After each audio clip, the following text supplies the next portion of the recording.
இந்த டெட்டு டிஆர்பிக்கான இந்த சேனலில் இப்போ நிறைய பேர் என்ன செய்கிறாங்க அப்படின்னா, ஷார்ட்கட் அப்படின்னு சொல்லிட்டு அளவெடுத்தா இன்னி செலவடை அப்படின்னு சொல்லிடுறாங்க.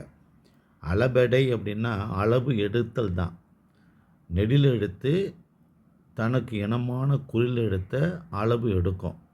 ஏன் அளவு எடுக்கும் அப்படின்னா, ஒன்று இலக்கணத்தை நிறைவு செய்வதற்காக அளவெடுக்கலாம், அல்லது இனிய ஓசையை தருவதற்காக அளவெடுக்கலாம்.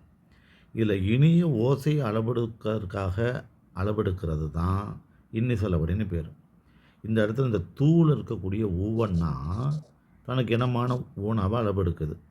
இந்த ஊனாவை அளவெடுக்கலைன்னா கூட இங்கே இலக்கணம் தப்பாகாது. இனிய ஓசையை தருவதற்காக மட்டுமே ஊவண்ணா ஊனாவை அளவெடுக்கிறதுனால இதுக்கு இன்னி செலவடை அப்படின்னு பேர். ஷார்ட்கட்டாக சொல்லுகிற போது ஊனா அளவெடுத்தா இன்னி செலவடை அப்படின்னு எழுதுங்க அப்படின்னு சொல்கிறாங்க. அது தவறில்லை.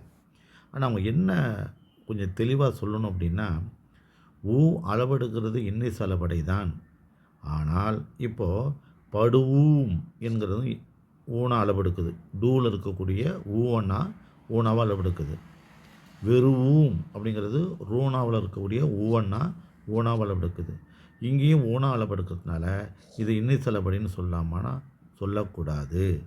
இது இன்னி செலவடை அல்ல, இது செய்யுளி செலவடை. இது செய்யுளிசை அளபடை அல்லது இசை நிறை அளபடை. எப்படி கண்டுபிடிக்கலாம் அப்படின்னா, ஊனா அளவெடுத்தா இன்னி செலவடை அப்படின்னு எளிமையாக சொல்லி கொடுக்குறத நம்ம தெளிவாகவும் சொல்லிக் கொடுக்கணும். ஊனா அளவெடுத்த இன்னி செலவடை தான். ஆனால் 3 சீர் வந்தால் தான் அது இன்னி செலவடை. இப்போது உண்பதுவும் அப்படிங்கிறது உன் என்பது ஒரு நேரசை. குறில் நெடிலோடு வந்தால் அது நிறையசை. மெய்யெழுத்தோடு வந்திருக்குது, அது நேரசை. அப்போ 3 அசை ஊனா அளப்படுத்தாதான் இன்னி செலவடை. இங்கே பாடுங்க, படுவும் அப்படிங்கிறது 2 அசை தான். குறில் நெடிலோடு ஒரு அசை நிறையசை, குறில் ஒற்றோடு நேரசை.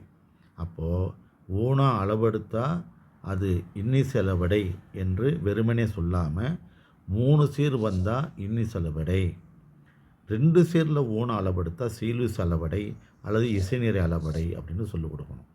இந்த தெளிவு தெரியணும். ஏன்னா இந்த இடத்துல படுவும் அப்படிங்கிற இடத்துலையும் வெறுவுங்கிற இடத்துலையும் இது அளவெடுக்கலைன்னா இலக்கணமே தப்பாகும். நன்றி, வணக்கம். நல்ல தெளிவாக இருங்க.